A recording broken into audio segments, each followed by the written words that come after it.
Welcome back. Welcome back. Grown A Geeks here. Wandavision. Spoilers recap. We are now talking about episode 8. One episode left. We're almost at the end. We're in the end game now. To quote Doctor Strange. Got to quote Doctor Strange there because, we'll get into that. But I think that's very important to bring up Doctor Strange early on. We are Grown A Geeks. Ladies and gentlemen, thank you for joining us. Hopefully you have watched all 8 episodes of WandaVision. If not, go back and check out the playlist, WandaVision, at the Grown A Geeks YouTube channel, and we'll get you up to speed and let you know exactly what's going on. We'll get you through episode 7, and by the time you start watching this, you'll be good to go. We've got a lot to talk about here. We're going to try to compact it and get to the good stuff. We got Jeffrey here with us tonight. Jeffrey, say hello. What it? We've got Brent joining us with all his fantastic notes. How you doing, everybody? With me, as always, my man Will. What up? And of course, I'm your host. I am Sam. We are Grown A Geeks. We are the admins. You can actually find us on Facebook. You can click that QR code in the top left-hand corner of your screen. That will take you to the Grown A Geeks group on Facebook, where you can see all the cool content that we talk about. We talk about a lot of different things, a lot of different conversations. You can also find our YouTube channel. Hopefully you're here now, and that's how you're seeing this. But if not, click that QR code in the top right corner. You can find us there, Grown A Geeks. Also, if you're a sports fan, you can check out our Gag Sports Network. You can check out our podcast. We are on a ton of podcast services where you can find all the great content. I know we're on Spotify, we're on Breaker, we're on Apple Podcasts, Google Podcasts. You can find us on Anchor. Just a lot of great stuff, Jeff has been doing such a fantastic job with the hosting duties lately, so I am going to pass it off to him. Before I do that, one last thing I just want to point out. For those of you who get a chance to watch, make sure to check out our merchandise available at teesprings.com/grownageeks, where you can own a fantabulous shirt like this. It says Grown A Geeks right here. It's got the gag logo, Grown A Geeks underneath. There's shirts, hoodies, face masks, mugs, lots of cool stuff there. And we're going to have some special designs coming soon. So go ahead, jump in there now and get that first run merch. Get some of that OG merchandise before we do all the revisions and present you with some great stuff. Without further ado, I pass it off to you, Jeff. Take it away. What's up, everybody? I'm just kidding. No, I'm not gonna do that. What's up, everybody? Like Sam said, welcome back to this episode 8 recap. I am testing out some new sound stuff, so if anything sounds weird, apologies. If you hear any loud bangs, that's my 3-year-old upstairs playing. We're working out a recording space. As you can see, I'm in my garage, but that's how much I really, really wanted to be on this show to talk about, a really, really great show with a really, really great group of guys. So let's just start with just like initial thoughts on the episode. Brent, how did this episode make you feel? How did you receive it? I received this episode with a whole batch of depression because holy cow, that episode shows you literally, if Wanda did not have an origin story before this episode, she does now. And it is straight up one of the saddest things I've watched in a long time. It was a great episode, but the overwhelming amount of sadness in this episode was at all-time high for Marvel. It's very dark for what they normally do. Yeah, it's very like how much bad stuff can happen to like one person. And it's just like, just when you think it's worse. Here's another thing. We're going to move on to our red string theorist, Will. Got his new bright ring light going on, looking so fresh, so clean. What's up, man? What did you think about the episode? Oh man, it's a lot to unpack and stuff like that. Me and one of my fellow admins, Tabs, we had to have a whole little emotional going back and forth to make sure we understood, what was happening and how we felt about it. It's funny, we were both eating like Hawaiian sweet rolls at the time, trying to figure out, wait, did this just happen? What's the process? I thought it was really good how they kind of took everything back and kind of gave you that origin, like Brent was saying. They really dive deeper in there, so you get a sense of understanding for what Wanda's going through and stuff like that, and how it led to the moment. So I thought the episode so far, where everything is perfectly placed and stuff like that. Freaking, so we've been on the edge of our seats. We're still on the edge of our seats, and it's just like, holy shit, what's coming next? Sam, how did it make you feel? A lesser man might have shed a thug tear, and I was real close myself because Wanda's entitled to feel exactly how she feels, and if you have that kind of power, I get where she's at right now, and you really just, if you didn't feel sorry for Wanda with everything else kind of following her life's journey, you're just like, man, I'm glad somebody's like always there for, if nothing else, that's reason alone to keep Vision. Let her have her little town, because if that's what she needs to cope, give it to her.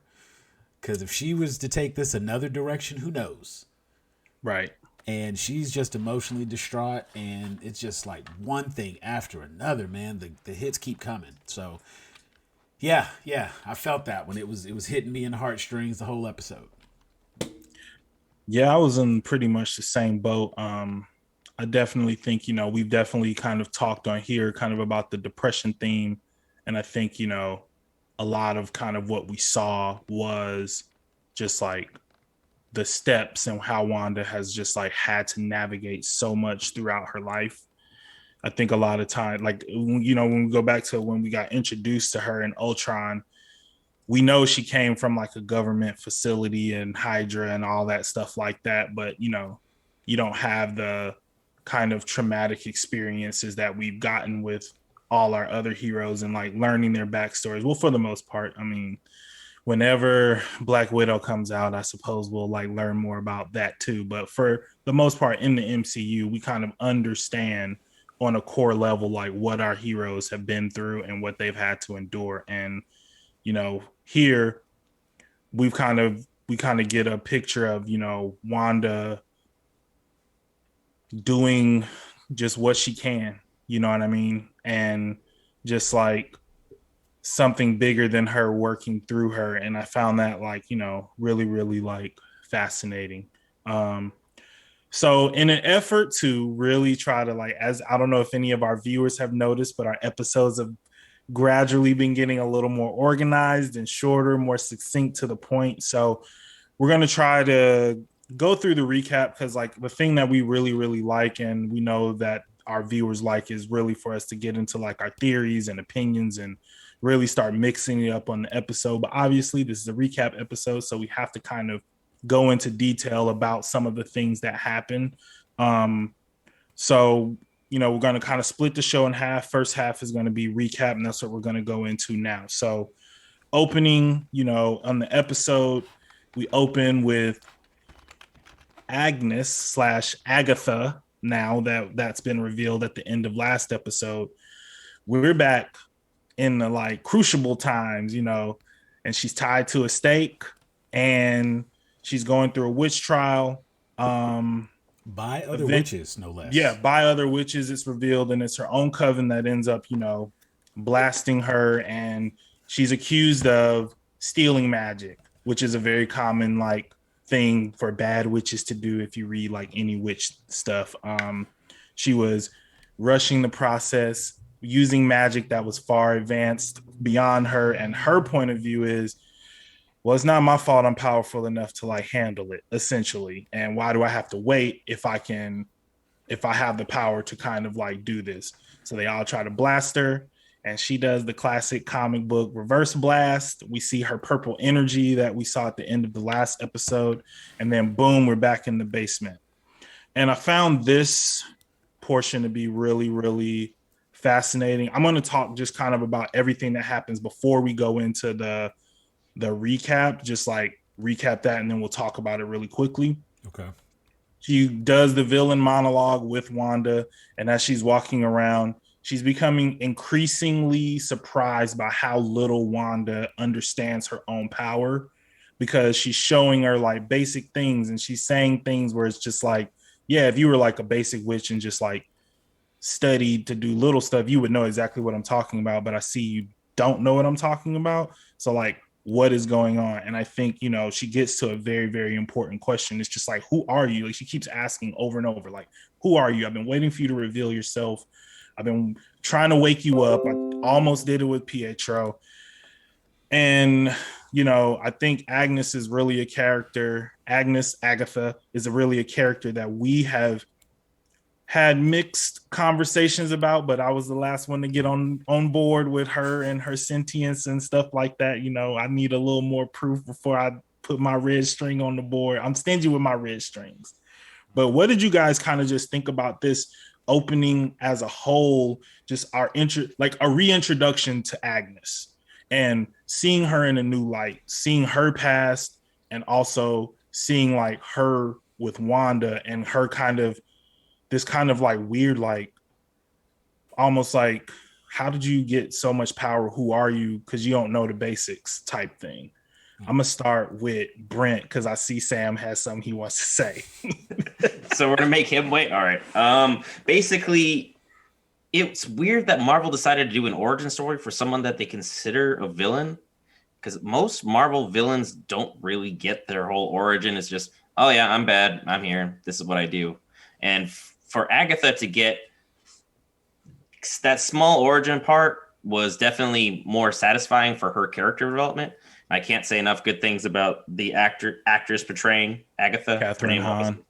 Catherine Hahn and Elizabeth Olsen throughout the episode. Like, both of them were absolutely spot on, because you kind of noticed there was no side characters. It was them two. Whole episode, perfect carry.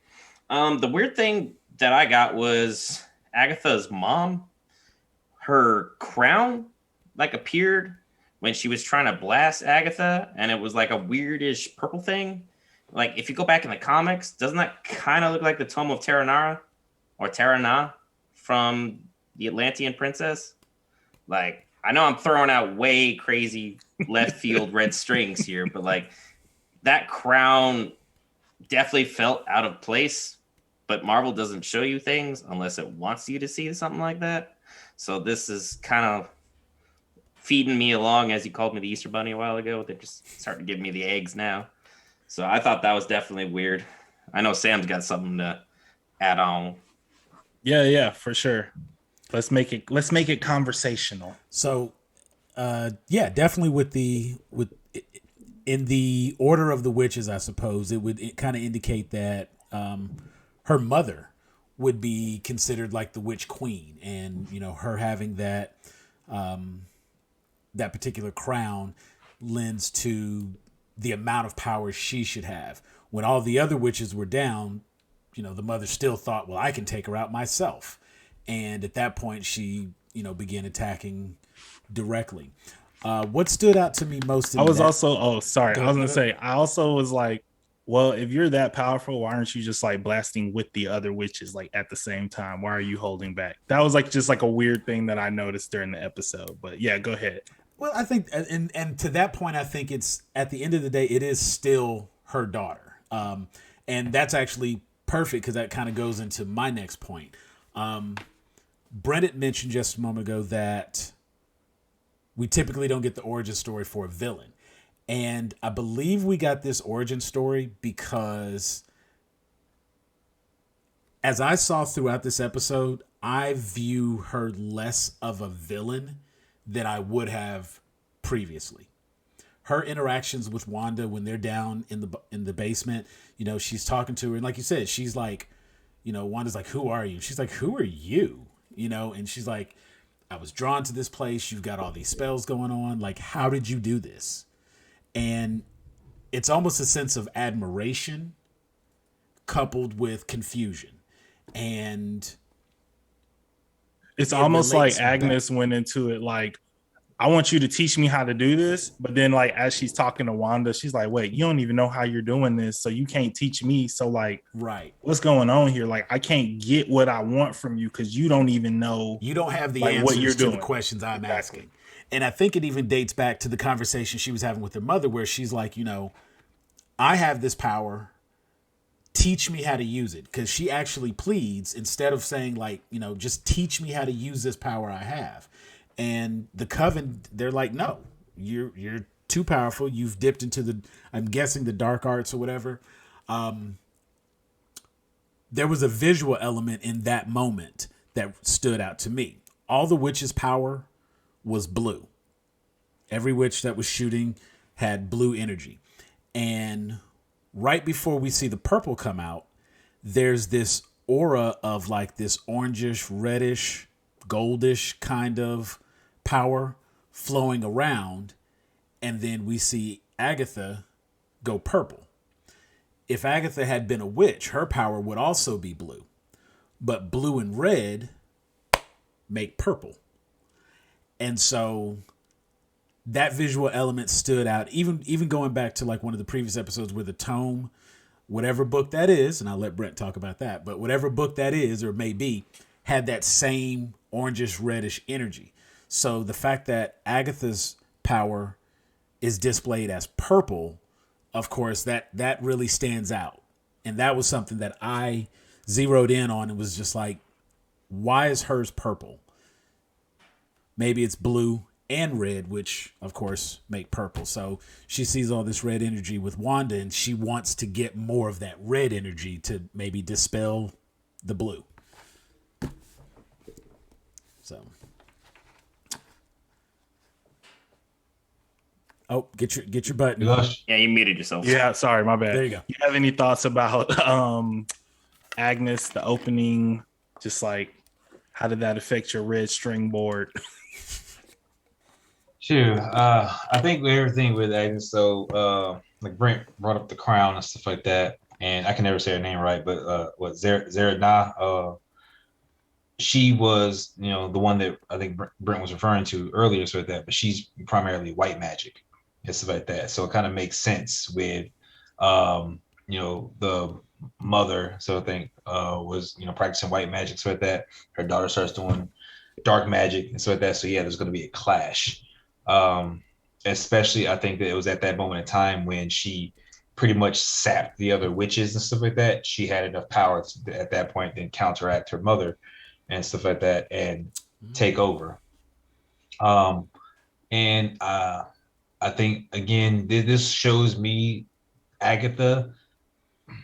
I don't think, again, she necessarily, she to me, she seems more along the realm of a child in that point. Like, again, I don't know how old she was at that point, so like that, but it's more or less like, if I can use it, why can't I have it? Freaking, you know, it's like a parent trying to explain, like, you know, you can't put this fork in selection beside, but why? Like, no, you can't do it. Yeah, you can't do it. So that's what it all comes down to. And I think as time went on and stuff like that, again, with theories and stuff like that, we've already been over, you know, Nicholas Scratch and stuff like that. And she was wondering about freaking, you can revive people. And I think that's more and more like, okay, what can you do? How can you do it? I need to know. Because again, I think she's trying to revive somebody. I think she's definitely trying to, you know, get her son back or whatever the case may be. And now it's like, let me poke and prod as much as possible to figure out how you're doing it, you know, what's causing you to do it. And eventually at some point, if I can't, you know, figure out how you're doing it and do it for myself, then I'm gonna make you do what I want, which is like the hostage situation towards the end. So definitely I'm curious about how it's gonna roll as far as the magical elements like that, because even with you know, Zeradna, she has brought things again. This is me just kind of connecting strings. So she's used her magic to bring about different things, including Agamotto, which we've already had Agamotto mentioned in Doctor Strange, with the Eye of Agamotto being the necklace and stuff like that, freaking for the time stone. So I don't know. We're gonna just kind of see where it goes, but everything has been really. My board is really fucked up right now, in a good way. Like there's too many. Like I can't distinguish which strings are going where completely right now because they're all Right. awesome. So Exactly. Brent, you had something? I just got one more addendum to the scene, and then I'll leave this scene alone. At the very end of the scene, we see Agatha bend over, grab the brooch, and snatch it. And now that we've actually got a good look at that brooch, it looks like a Wiccan triple moon is the symbol on it, which is the three symbols are the mother, the maiden, and the crone. The mother would be Wanda. The crone is Agatha. So the maiden by default would be Monica. So those three characters moving forward, I believe they'll be fighting whatever Sam is alluding to, or Will's alluding to, is pulling the strings behind the scenes. So there's a lot of red string going on. I'm just trying to pinpoint where exactly, but I don't want to stay on that point too long. it's Jeff. Look at his name. It's Jeff. Jephisto. I wish. No, yeah, I thought like the thing that I liked the most about this scene was the part where, you know, Agnes is really just like, yeah, you don't know what you're doing, because she's just like, a basic this spell. It takes years of practice to do this on just like the smallest level, but you're running illusions all the way at the end of town. And it's just like, she really thinks that like, yeah, she really thinks that like Wanda is this like nefarious person who will not like tell her or reveal her true self to her. And I just found that like approach really fascinating, of just being like, this is a small version of what you're doing, and this is how much training it would take. But so you're trying to tell me that you don't know? Okay, cool. Well, this is what we're going to do. We're going to go through your past, and we're going to figure out, you know, and she uses what she told not Pietro, because he wasn't Pietro. Yeah, Pietro. Like what she said there, where she's just like, you know, I just felt this. So she's like, okay, well, if you're gonna feel this, then we're gonna take a walk through your past. And I know a lot of people felt like, you know, we were done with the sitcom trope, but I even like that this was still like a sitcom trope. It was actually two that I noticed. One, the flashback episode that everybody's like, oh, we're sitting around looking at the picture album, and we look at this picture, then we go to that scene from earlier in the season. So that was like an interesting take on doing the sitcom trope in the episode, even though we are quote unquote in the technically real world right now. But then also like the trope, almost like the It's a Wonderful Life trope, where it's just like, let's go back and like look at your life and this and that and the third. And sometimes it's like, this is what life would be like without you, but really, you know, that guardian angel, but like being turned on its head, where instead of going back and showing you all the good moments, I'm just going to like force you to deal with your trauma. And so when we go into, it's like a really messed up Christmas Carol. Exactly. It's like a Christmas nightmare. She says the only way forward is to go back. And, you know, I think that goes into what we've been talking about with just like depression and dealing with like how Wanda's dealing with things versus like how you kind of have to deal with these things. So we see 4 settings: Sokovia, the Hydra facility, the Avengers compound, and then when she comes back from being blipped at the Sword facility. In each one of these, we see her watching sitcoms. So we get the references, why she has those references. That goes back to, I think we were talking about this in like either episode 3 or 4, where why would she be latching on to these sitcoms? And I feel like everybody was just like, why would you do Dick Van Dyke? Like nobody, but it's like, that's what she was watching in Sokovia, because her dad was the bootleg man. And yeah, I got that he was too, trying to sell bootleg DVDs on the street. Yeah. So not only do we deal with that, but in each scene, except for the Avengers compound, she's processing the death of a loved one in a way. So in Sokovia and in the Hydra facility, she's still processing her parents' death. in the Avengers compound, she's processing Pietro's death, and then at Sword, she's processing Vision's death. So there's, even in the way the scenes are built, there's a lot of parallels. But I just want you guys to let's just dive in and talk about what we liked from these different flashbacks and what we kind of got out of them. Will, why don't you kick us off and which flashback was your favorite? One of the flashbacks was, I want to say, back when the whole Stark missile came in. So that, yes, it would have something to do with Stark. Leave me alone. Anyway, I was gonna say it, but I'm not gonna say it because it really made me wonder. And so one of the questions that was brought up and stuff like that, they were there for 2 days, but why were they there for 2 days? So like that, what did Wanda's powers and stuff manifest early and stuff like that? Which is something I brought up earlier and stuff like that. Her powers were they already freaking there? Were they already something else relevant? Were they activated by the stone? Did she get them from the stone? We still don't have no super big clarification on that and stuff, when going into the episode. So it was just like, okay, well, what's happening in that scene? So I'm still trying to break that scene down and stuff like that in its entirety to make sure I put it on my board. But that's the one that's got my attention the most. And just as a side note, the other one what got me was more or less when Vision and Scarlet Witch are sitting there having a conversation on the bed and stuff like that. And again, just really good. I'm not gonna go too much in any place once I hit more on it, but yeah, that's where I'm at. Whoever wrote that line needs a bonus. Yeah, for sure. That's going on a poster somewhere. Oh yeah. I mean, Brent, what did you think? What scene? I mean, what scene were you like? Well, to add on to I'm trying to narrow it down to the only essentials because we're trying to be more time useful on it. No, man, we're good. We're actually good. But as Will was saying, I'm pretty sure Agatha said that Wanda used a probability spell.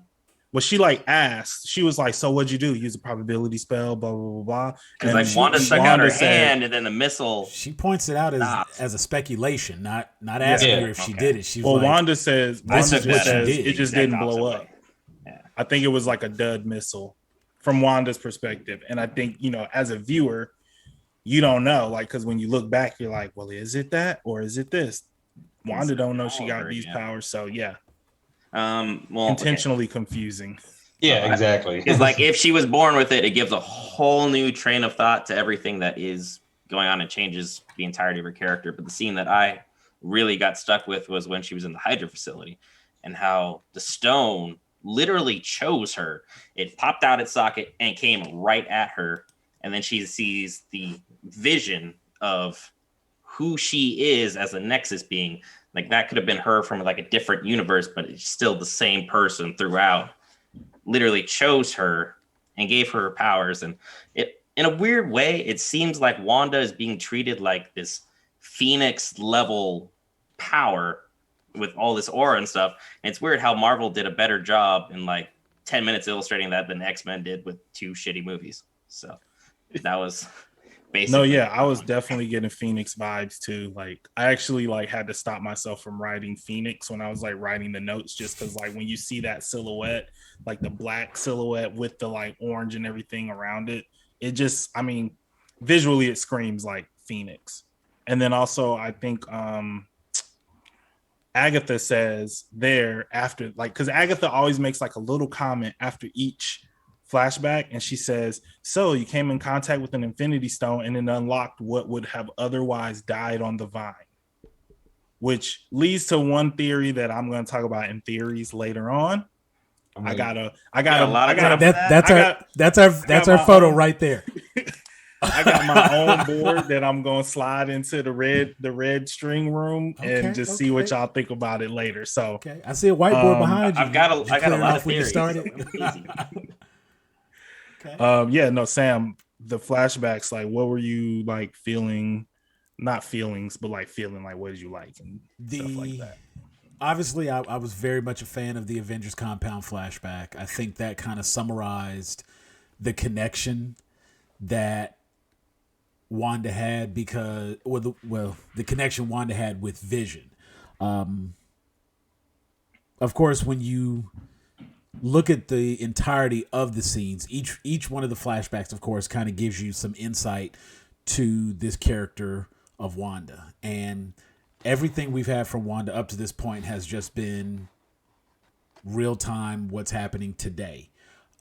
Everything she's discussed has always been in retrospect. The conversation she and Pietro have about how they came about, their parents, that kind of thing. We never really got that backstory. So getting her official, and I'm going to say retconned, origin story, it was very satisfying to see that, because one thing I've become more accustomed to is recognizing what I'm shown versus what I know, and having that discernment to say, like, well, here we see it. Because it hadn't occurred to me until this episode, she's literally only been Wanda. We refer to her as something different, but technically in the MCU, she's only been Wanda. Now we know who and Wanda like Agent is. Agent Wu calls that out when they're like arguing. He's like, she doesn't even have a nickname. Right. And then even just the feeling of when you hear those words, you're like, oh yeah, nobody's ever said that before. And it's one of those moments. And but as far as the specific scenes,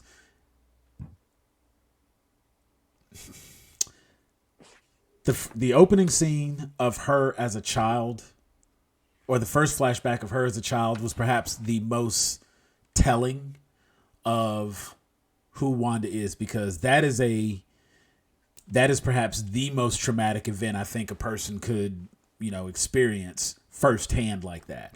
I won't go super deep in it, but it was like, even though I'm watching this and I know what's about to happen, when I saw it on screen, that still floored me. Like, I was audibly like shocked and stunned. And my wife even joked, because she was like, you just said that was going to happen. I was like, yeah, but did you see that? Like, I mean, just the way this they is in the did it. DC universe, right? Like that was really the way dark. it was done too, because it was like she's having this like happy moment with her family, and Exactly. like we're seeing her connect to Mary Tyler Moore in Dick Van Dyke makes me appreciate episodes like 1 and 2 even more, because it's not just about comfort. It's like, I noticed that like all of these flashbacks happen in what she considered her home at the time. And then even in the later flashback, when we see her go after she leaves Sword Facility and she like drives into Westview, and obviously like as soon as I saw that plot of land and just like the foundation, I was like, oh no, this is what it was. And when we see her build that house and we see her create Vision, she's creating him in the image of what she first knew love to be. You know what I'm saying? Experiences as a perfect life. Yeah. The complete opposite of her work. Like, you literally hear a gun battle taking place outside their window, Yep. But yeah, just seeing that whole scene and watching that unfold, the explosion, she and Pietro stuck up under the rubble, and the TV continuing to play in the background. It's almost like that's probably the only thing that kept her through those 2 days and allowed her to maintain some level of sanity. But it definitely shows the connection she has to the sitcoms and why she likes. I mean, she even goes to say that her favorite episode is one of the Dick Van Dyke shows. And that was from the DVD set. So that was, obviously the facility, the Hydra facility was a great scene. And it connects to some other stuff, so I'll discuss it later. But seeing this origin, it does kind of retcon who Wanda is and who we've suspected Wanda to be. We get to actually see it. And Marvel did this a way Marvel typically doesn't do. This was actually the way another studio might have done it. Coming so late in the game, but they did it correctly still. And it was, I mean, shout out. It was still done very well, because if you're going to retcon a character, this is how you do it. This is how you make everything fit what you've already told us and established. And yeah, I think it's that one scene set it up for me. I think the only other thing really to talk about in the flashbacks was the sword flashback, and when she goes to like recover Vision's body. And you know, I read something that was like, it's kind of jacked up that the Avengers just let them like take Vision, like he wasn't like one of them. But I get it. But when she came back, you know, that's where her first thought is, you know, where is he? Where's the body? She can't feel him. So, you know, she's definitely like accepts that he's dead in that moment.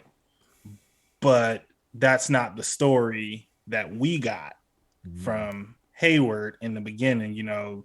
And then when I thought about it, I was like, well, they didn't actually show Wanda like take the body. They just show her like break the glass, and then we were supposed to fill in the blanks. I think that's like a common theme with Wanda and how we've interacted with her, especially as like comic book fans. We fill in a lot of things that we think are blanks, but they're just like not with what we know from the comic books. But really, like, I think that's really why I'm so fascinated by like Agnes in this episode as a whole, because Agnes is like making us, even as comic book fans, understand that like nobody knows who Wanda really is. Not even Wanda, not even all you comic book fans, not even, you know, I mean, shit, maybe even Kevin Feige, like he might not even know yet. Like it might be still fluid or whatever. But yeah, I think I've got something for that later too. Yeah, that was just like the fascinating part about it for me. And then she drives into Westview, and you know they were trying to actually build a life together that felt, you know, even in real world, like a sitcom. They were moved into like some suburban town, sitcom neighborhood, town square. We're driving through, we're seeing all the people who we've come to know and love throughout the different various sitcoms. And they're just like regular everyday people like in that town. And it's kind of that stark reminder that like, as much as we feel for Wanda, these people have lives too. And they're being like kind of held prisoner, and it's not all like gravy like what she's doing. And then we have like the beautiful moment of like, you know, the thing that I noticed was that the magic poured out of her heart. And it was like, you know, when she's talking about that wave that's like consuming her, this red wave consuming her, I feel like that is almost just like it became like a visual and a physical embodiment of that depression spilling out of her, and then the depression building the world that she wished she could have. Because even earlier, like when she's talking to Vision about Pietro, she's like, the only thing that's going to make me feel better is seeing him again, not talking about it, but to actually see him again. And when she didn't have Vision to like help her work through the depression about Vision, talk her off the ledge, instead, she went to the next level, and an idea that was put in her head by Hayward. and even with the comment you made about the wave, she specifically states when she's talking to Vision how she felt consumed by this wave, and it just keeps enveloping her over and over and over. And this was finally the last straw, because she lost her parents, she still had Pietro. She lost Pietro, she gained Vision. Now she's lost Vision, she has nothing. She's an orphan, no family, no brother, no love.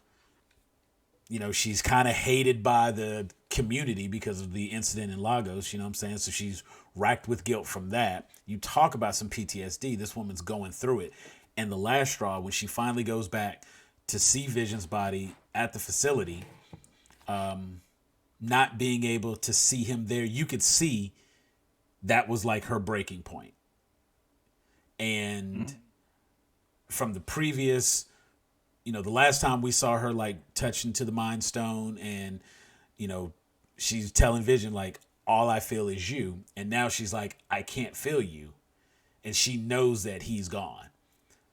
She leaves, she goes to the plot of land with the deed. And when she's looking at the deed, of course, it's got the little heart, Vision. And that was just her breaking point. And at that moment, as you mentioned, that wave, instead of toppling her, this time it poured out from her. She was done being the victim, so to speak, and she was gonna be happy. Yeah. Poof, the whole town is now there to make her happy. And yeah, no, and it was like a really powerful scene, visually, emotionally. I just thought that, the way they've handled it, and the thing this episode too was like the score. Like, I know like the music of the show has been good because like every episode's had these like fun like sitcom theme songs, but like the score here was just like right on point. And I don't know who did it. I ain't looked it up, but congratulations to that man, I guess. Anybody have anything else they want to touch on the different flashbacks really quickly before we move into like kind of the closing, and then we're gonna get to the red strings and the bulletin boards and whatnot? I'm good. No, I think everything else. I think everything else I have would kind of fall into the red string. I mean, there's some obvious moments in each one of the flashbacks that needs to be touched on, but overall, no. It was just really nice to see them retcon her character, give her a proper origin. So that's now 2 origin stories, technically 3 when we get to that part. But we've gotten a lot of good origins from this show, and they've done a really good job with it. Oh, the only thing we didn't touch upon was White Vision. Well, no, that's going to be next, because she gets out of all the stuff, and they realize like, Agatha's in the crowd doing her little like, slow clap or whatever. And Wanda runs outside of the studio, and Billy and Tommy are in the street with like purple ropes around their neck, and in the sky here we have Agatha, full witch outfit, purple aura, all this stuff, and she literally says, "You're supposed to be a myth.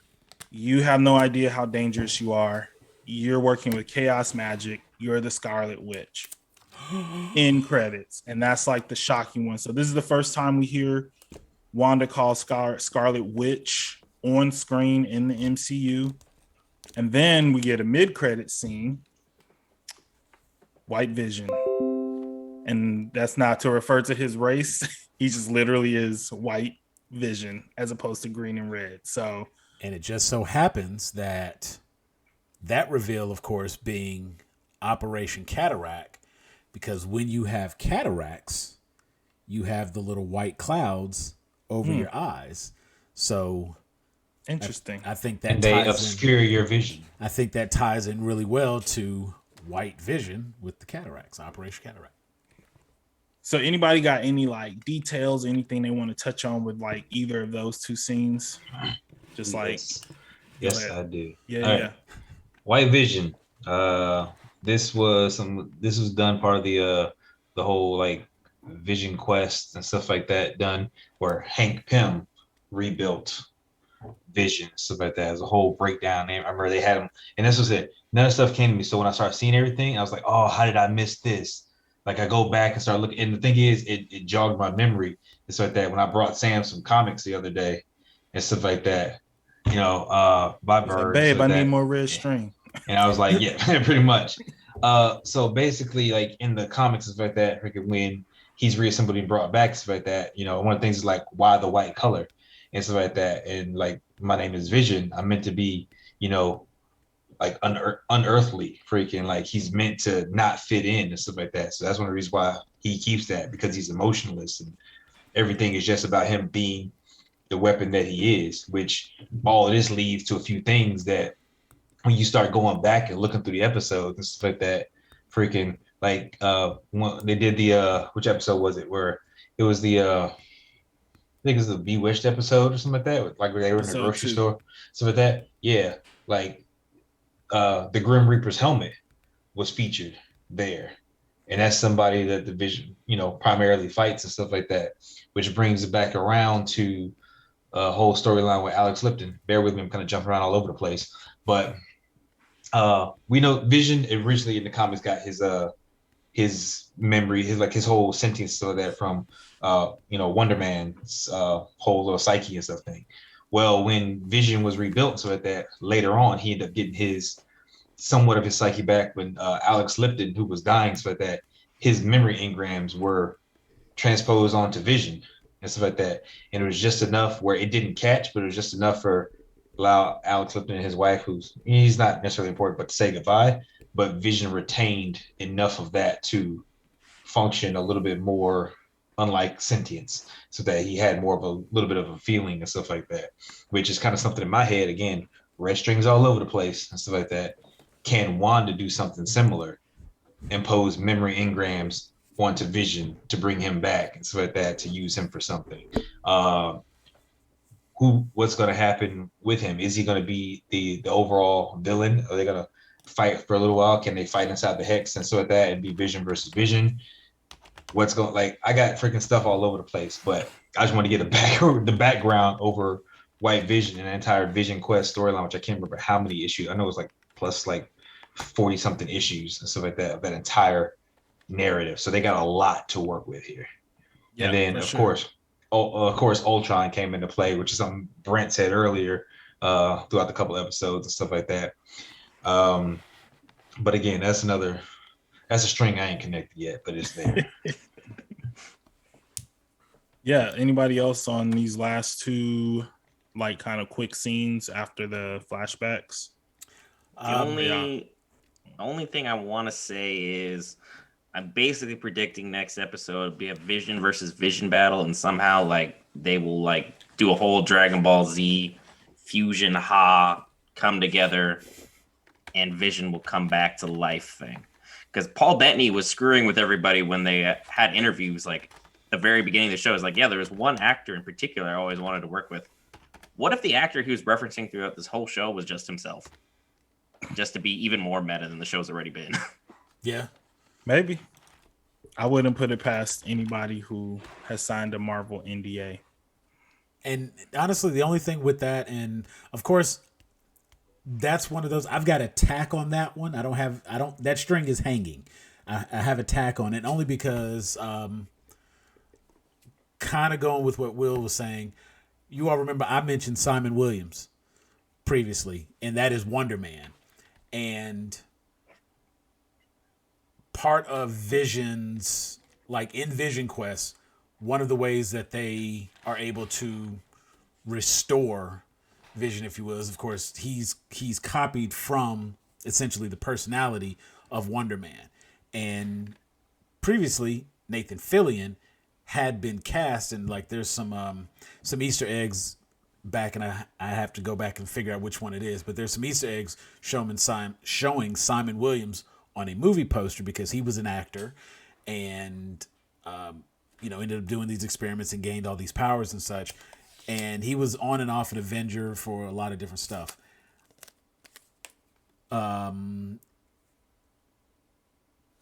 It's also been confirmed not only by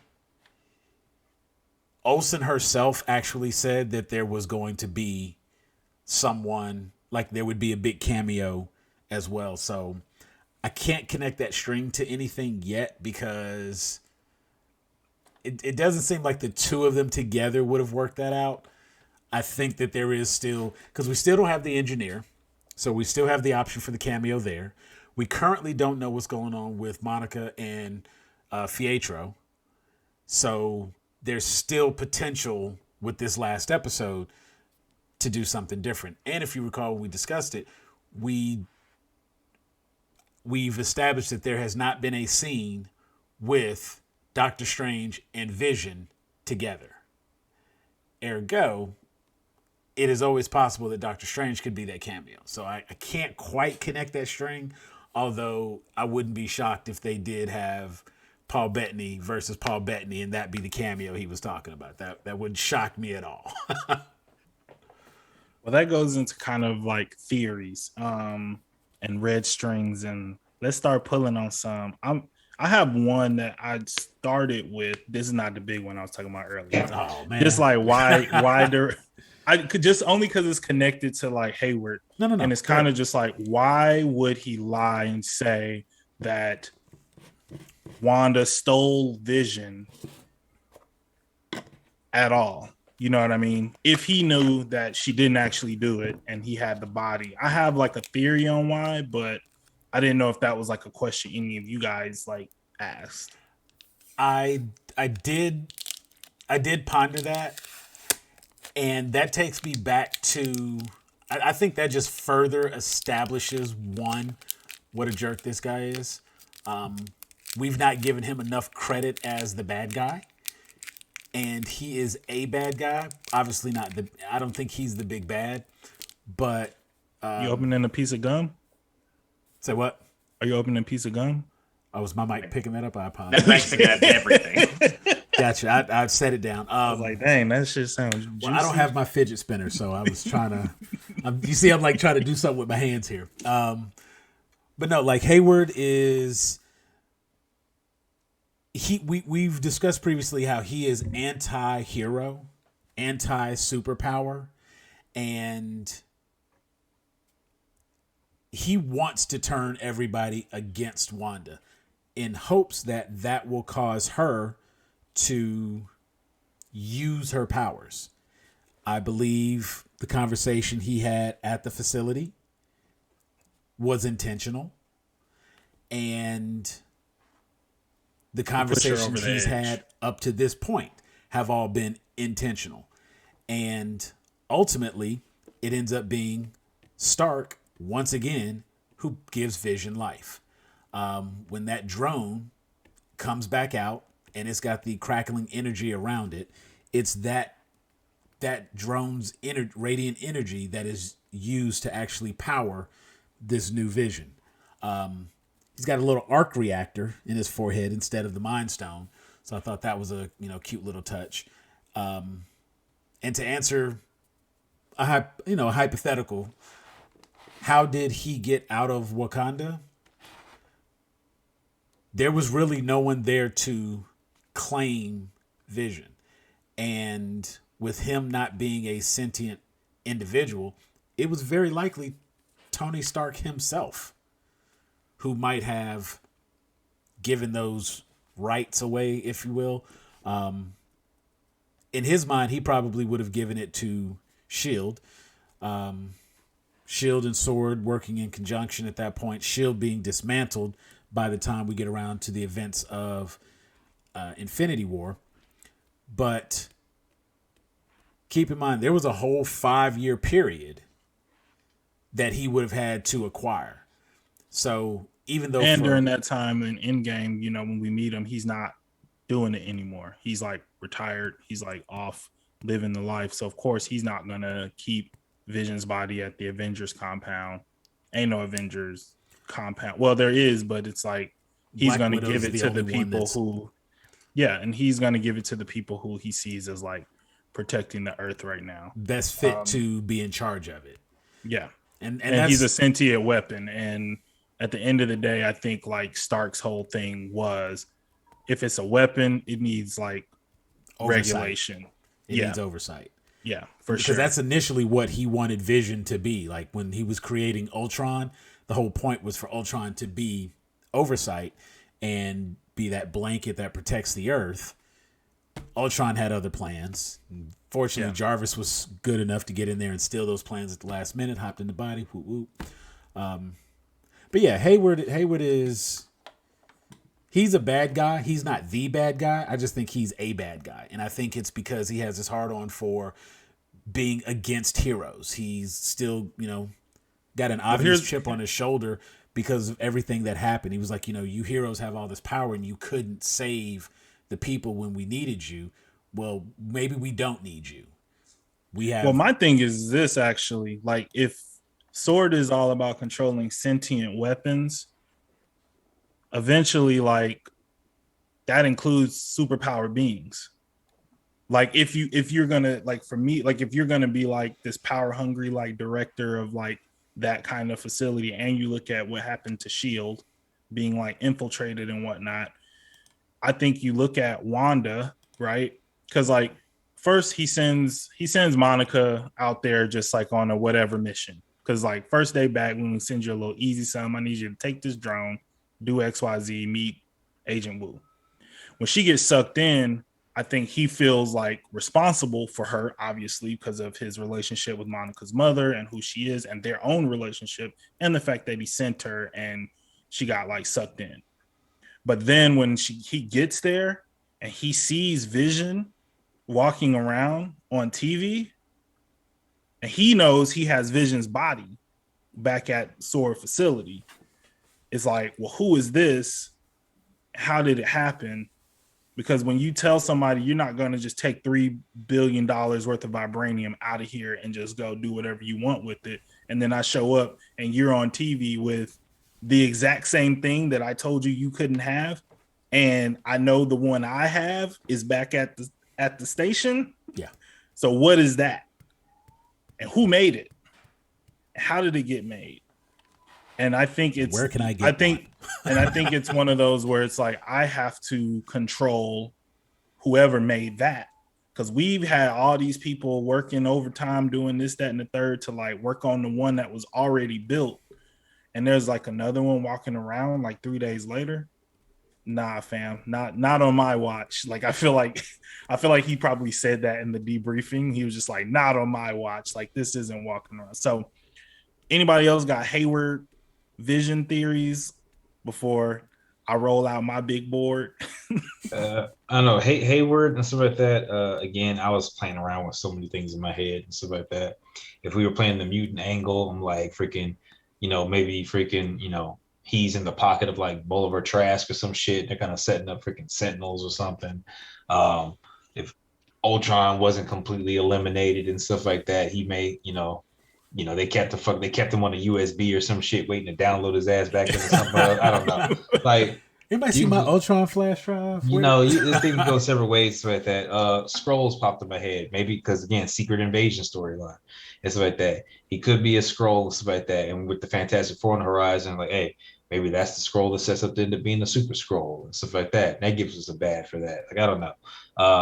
But we got a couple different options that we can run with as far as theory wise, thanks to Marvel and stuff like that. So it's just kind of a waiting game at this point because this can go any direction.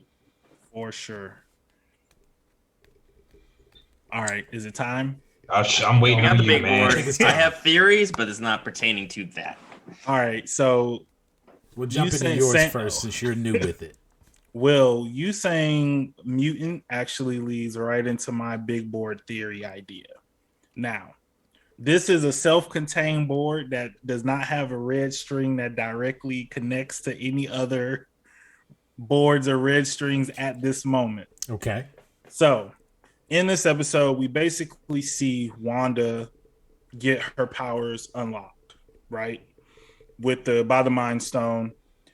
It's been, I did some background, and it's just like Wanda's been a mutant, and then found out she wasn't really mutant in the comic books. Like, she's really kidnapped, this, that, and the third, blah, blah. They've like done all kinds of stuff to retcon her background. But I think for most of us, we still kind of think of her as Wanda, Pietro, are Magneto's kids, and they're mutants. I started thinking when I saw that process, and when Agnes said, oh, so you came in contact with the Infinity Stone that unlocked what otherwise would have died on the Vine, it made me think of Inhumans and how in Agents of S.H.I.E.L.D., the Inhumans are basically, it's like the Kree came to Earth, did genetic experimentation on human beings, and basically hid the potential for to be like Inhumans in your DNA, so that you go through what's it called? Terrigenesis or the Terrigen Mist. And if you are an Inhuman, it will unlock your powers, right? And we've talked a lot on this show about basically like Inhumans have been around for a long time, mutants have been around for a long time, but the Inhuman push was really about Marvel not having rights to the X-Men, and how can we get, characters like Kamala Khan and these cool, like super powered, weird, like characters in there, because they were trying to make that shift even in the comics to focus more on Inhumans. Then the deal went through, and we're on the path to somehow getting mutants in the MCU. My thought was, is the way they're going to introduce mutants going to be somehow connected to how Wanda's powers got unlocked. It's not Terrigenesis because it's not not Terrigenesis, but some form of like Terrigenesis that happens through like the Mind Stone or Wanda or something like that, where all these people who have like was what Wanda had, basically the dormant X gene that gets unlocked by the Mind Stone. Same with Pietro, because they said everybody else who's touched this has died already. But if they're brother and sister and they both have the X gene, that would also explain why Pietro doesn't die from the Mind Stone as well. So Okay. I'm wondering, is this a snapshot of how we're going to introduce mutants being in the potential for mutants being in the MCU, but not being in the MCU the whole time outside of doing like this parallel Earths smashing story? I like where you're going with that red string, and I'm gonna bring up something I had mentioned in one of my rambles. I discussed. I know I've pointed out the hex. Bless you. Let's see. I've pointed out the hex, and I inquired. I was like, at the end of the episode, I think that was episode 7, end of episode 6, where she expands the hex, and she makes it stretch out, and everybody's kind of running away. We see Darcy get sucked into the hex and things like that. Hayward is like in the Humvee, he's riding off. And remember, I posed the question. I was like, do you think the hex stopped? We find out, of course, later that it did stop. But initially, my idea at the time was when Thanos did the snap with the Infinity Stone, it was basically like that shockwave pulsed across the universe. Yep. Wanda is one of the people who got blipped.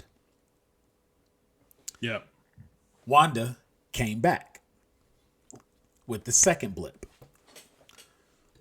Monica went through the hex, came back out the hex, and went through again. Now her stuff is being rewritten. If we connect, and I'm sticking with your theory, if we connect the power of the Infinity Stones being the CMBR, we know that energy can rewrite cells on an atomic level. I could easily see Wanda having some sort of manifestation that could expand out across everything. And it could simply be everybody who was blipped now possesses, because all those people who were blipped twice. First, they were blipped when they were gone, and then they were blipped when they came back. So if you think of that in the same context, Monica's cells were rewritten just by going in and back out. Because before she goes back into the hex, her cells are already rewritten. Now, it's going back in that third time that actually manifests her powers the way they are. Monica was also blipped. So I definitely like tugging on that red string you got, and I think that it's going to end up being connected to the power of the Infinity Stones and the snap. All of that's going to connect, and I do believe that will play a part in the creation of mutants. And I think that could be, those people could be the ones who are affected by the snap. People who had the X gene. If you got blipped and you had the X gene, well, now you got latent powers, just ready to manifest if something in your life happens. And it could be the establishment of those characters, because now that they have the rights, they technically could start right now telling the story of mutants. They don't have to go back and establish mutants from, whenever. We've got Well, and the that's my whole multiverse. thing. It's like, that's my whole thing. I want it because as soon as you bring mutants in, the first question is going to be, where y'all been? And so Marvel has to find a way to like weave them into the story, because it's like, if you got all these powers and you see the Battle of Wakanda and the Battle of New York and all this You stuff ain't think to come happening, and you ain't showing up, you ain't doing nothing. Right. Like, that's just gonna be like the first like obvious question. I want to go to Will because he's our resident red stringer. I want to know, like, I want to get some feedback on my theory from the expert.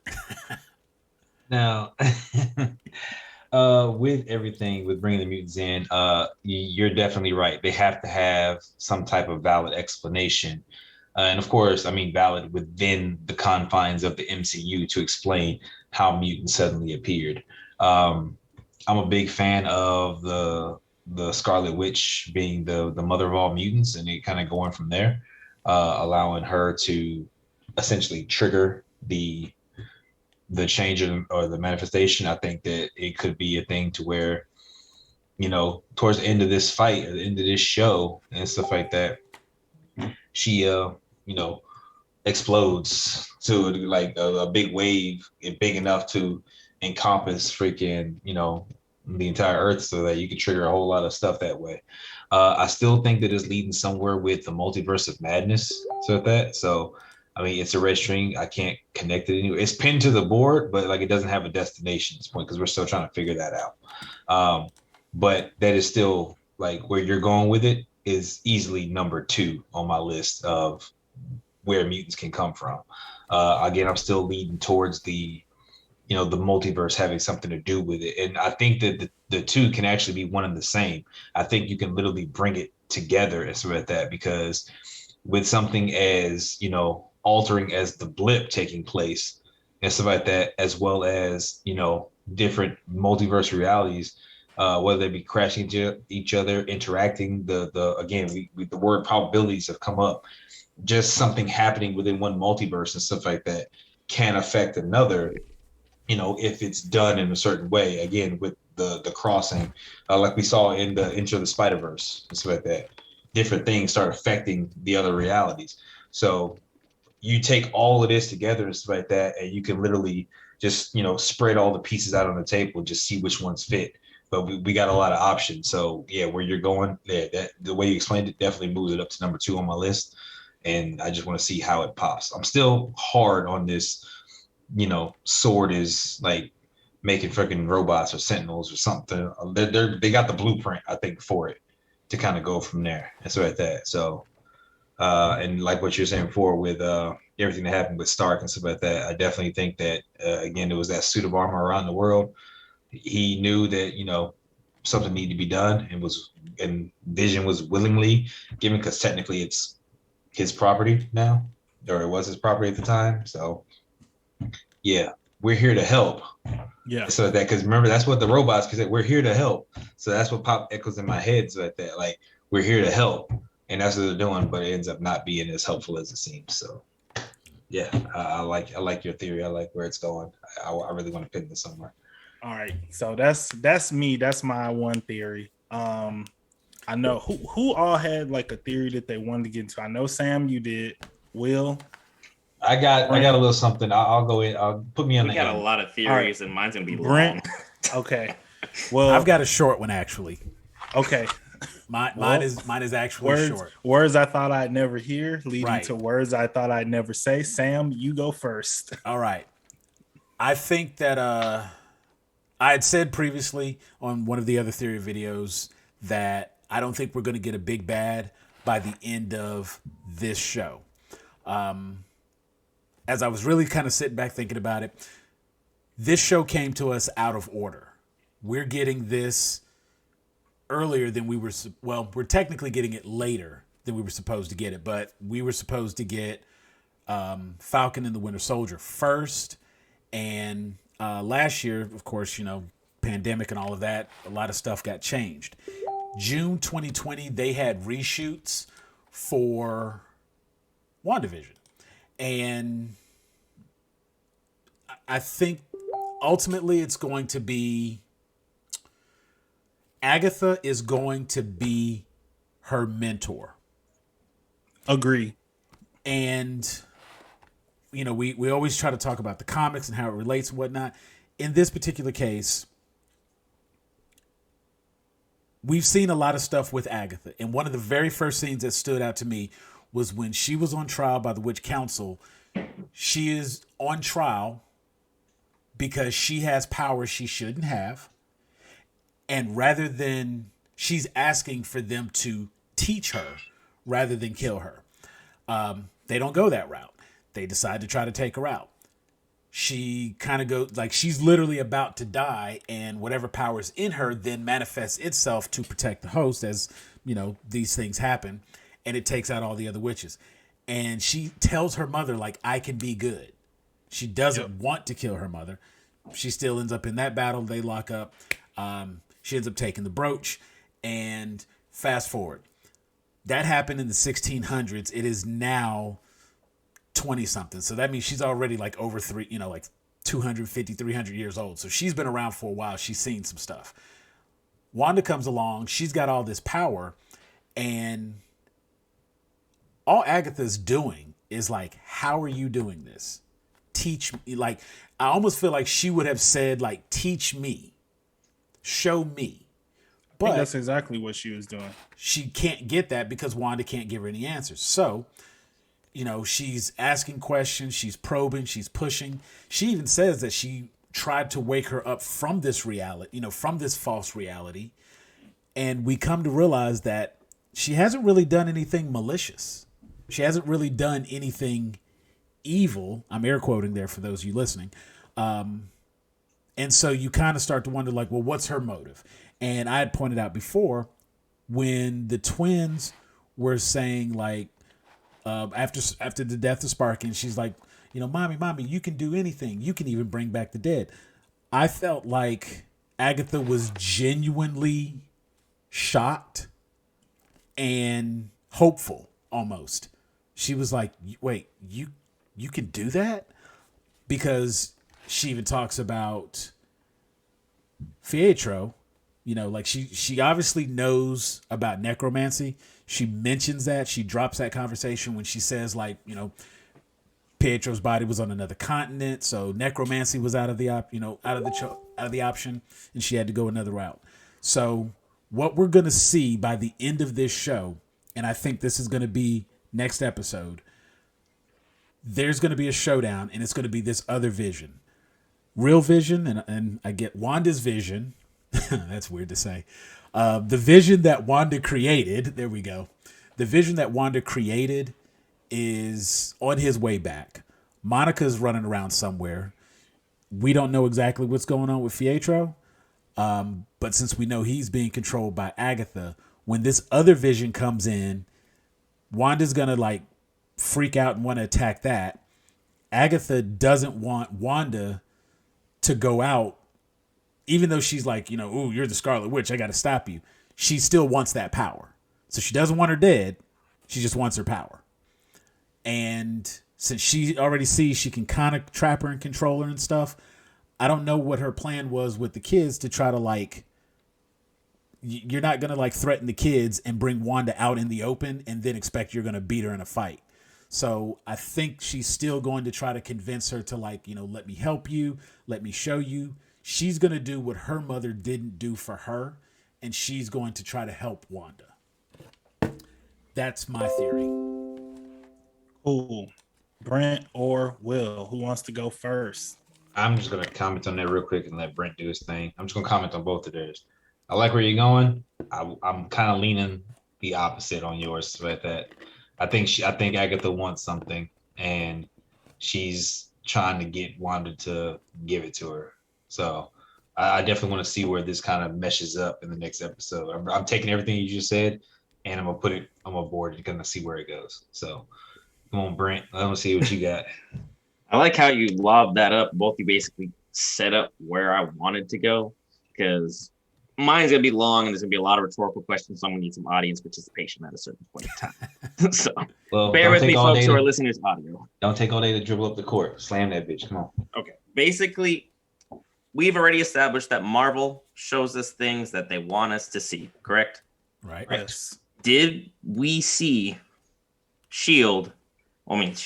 Sword. Give Wanda that deed? No. Wasn't shown on screen. Nope. So we can already say that's not like a clear cut and dry thing. So whoever was involved in everything, at some point in time, I'm going to say controlled Hayward. They set that deed up and moved everything right to Westview, which would also lead us to the book we saw in the basement, the Darkhold. Well, who created the Darkhold? With most magical books, there's like one or two entities that come out of there. Cthulhu could be one. He's a very wild card, not really where I want to go with my theory. Where I want to go with my theory is Chthon, which I had to study up on because I'm not going to pretend like it's already pre-ingrained knowledge. Chthon created the Darkhold, and he was an elder god. So not just a small dude to casually bring up there. His book, whoever touches it, if you are not stronger than him, he can take control of you and use you as he sees fit. In the comics, he used Quicksilver's body literally just basically as a drone. Did whatever the hell he wanted with it. Right. Long time ago, set all that stuff up. And whoever devoted themselves to him, he would like give them powers because his whole mission is just to come back to Earth, which, infinite realities, he's in a different dimension because of series of events. He's got ties to the Fantastic Four, and he's got ties to the New Avengers. Yeah. Both properties that are coming right on board. In the comics, he saw Wanda being born. Literally looked at her and was like, I'm going to come back for that. Like, when you're shopping with your wives and they always look at something, I'm going to come back for that. He basically looked at Wanda the same way and was like, I'm going to come back, take control of her body at a certain point in time. Just that. Add to cart, but didn't check out. Yeah, that's basically what he did. And what I'm saying is Agatha, in delving for a deeper power, delved too deep into the Darkhold, or is trying to get into the Darkhold. And the only person in the comics that could open up the Darkhold was Wanda. So basically, through Sam's theory of having Agatha try and push Wanda to do something, like Will was saying, they're trying to open up the Darkhold and make Wanda do it so that Chthon can appear. That's my whole red string. There's a lot of loose ends. I'm trying to tidy it up as best I can. I've been hopping over theories as things have come up, but that was just all last episode. I can support that one. I'm definitely going to jump on that one about that because you remember earlier again. I don't remember which episode. I got to start writing these things down, but I gave the explanation. It was the one with the Nexus commercial. I gave an explanation on the Nexus beings and stuff like that. And with that, you also remember there's a point. There's a Nexus point where realities intersect and stuff like that. So leading with your theory and stuff like that about somebody placed and led to that point. Freaking again, Westview could be the nexus point where realities intersect, which would be where some magic is the strongest in certain points and stuff like that, which would allow your crossover come through theory and everything else revolving that. Like they need to be at that nexus point to enhance, Wanda's magic and stuff like that. And her being a nexus being, only nexus beings can cross that freaking willingly as long as it's not inhabited by another nexus being. It's just too weirdly coincidental for me anyway that the deed to the house that they want to grow old in happens to have a deep magic dungeon basement right next door. Yeah. Kind of conspicuous. Yeah, I looked at that freaking. I never because he said, well, how did he sign? How was the letter signed? It was signed V? Yeah. The Vision. It was signed the Vision? The Vision. To grow old in the Vision. Yeah. See, Vision if anything, doesn't refer to himself as the Vision. No, and she always refers to him as Viz and stuff like that. So I was peeping that and stuff like that. So yeah, no, I'm with it. Let me untangle the string. If Just a little bit there. So Agnes was not already in Westview. Agnes states specifically that she felt that energy, and we saw her fly in and change her outfit to match the scenery around her. We saw her fly in, and when she's talking to Wanda, she explains to her that she was drawn to this place because of the latent spells, the energy from the latent spells that she saw, and she had to know what that was. Now, that, of course, makes me wonder if she could pick it up. Why hasn't Strange picked it up? He's a Sorcerer Supreme. Like, that's specifically his job. Ergo, the reason we're going to probably see him, and he'll be the big cameo at the end. Maybe he'll be the one to kind of help Wanda understand her powers a little bit better, and that's why she's got such a big role in the upcoming movie, Multiverse of Madness. It was Baron Mordo. I mean, maybe Baron Mordo would be able to pick up that kind of energy, and that would be a perfect tie-in for Strange as well. But, we could just run around on that one for a second. But I can't today. Agatha came into Westview. She was not already in Westview. And so that does kind of make me question how she's got that whole dungeon set up and in place. Maybe her level. For me, I think it's just as simple as just like she just did some magic. And yeah, like as I say, maybe she was able to create that. Also, go back and look. Initially, I had said that because the book was swirling with that same reddish energy, that she would need Wanda's power in order to open up that book. But when she feeds Senor Scratchy that cicada, the book is open. So she doesn't need to open that book. And I'm just going to tell everybody, go back and listen to my theory about Immortus and Kang the Conqueror. I had a whole little spiel about that. Check that out. That's on a previous video. I'm not going to do it today. But we know Kang the Conqueror's already been cast. Kang the Conqueror was Immortus. Immortus is a major character that dealt with Wanda, and that's go back I just and check out. Pull that string a little bit. Go back and check out the theories episode of WandaVision. I think we did it between episodes 6 and 7. So definitely check that out, because less recap, more theorizing and diving deep. And, for people who like that, I'm going to do something new. And I'm going to say, for anybody watching this video, go ahead and throw your own theories in the comments. Also, give us some feedback of what you think about some of our theories. I definitely want to hear what y'all got to say about like kind of the whole mutant take for sure, because that's just been a word I've been seeing a lot. I'm usually a very big stickler for just being like, well, a mutant is technically this, and what you're talking about is more of a mutate because they're, you know what I mean? But I ain't going to do that because we don't know what mutant means in the MCU. So I think we are coming up on our close. And we're going to close this out the way we do every week, which is everybody's going to give me one question that they want answered in episode 9, the finale. Also would like to point out we've gone through an entire episode without mentioning Mephisto. I would like to give everybody a round of applause about that. I know everybody who's just listening did not clap for obvious reasons if you've listened to previous episodes. So because he's got such a bad attitude, I'm going to start with him. Will, your big question for episode 9. My big question is I want to know what's going to happen with the boys, aka in the comics, Mephisto's freaking children. Good tie-in. But no, I definitely, it's the dad in me. I definitely want to know. She got the boys. How to what's her purpose for using the boys? How she plans on using them, and if they're going to do anything to, help mom overcome this overarching threat. So, yeah, for sure, Brent. I need to know who the big bad is. You've been stringing me along for 6 excellent episodes. Please give me something to work with moving You're still forward. not going to count the first 2 episodes. I love It didn't happen. I love it. I listened. It was like 6 No, it was even after seeing all her family Wow. went through.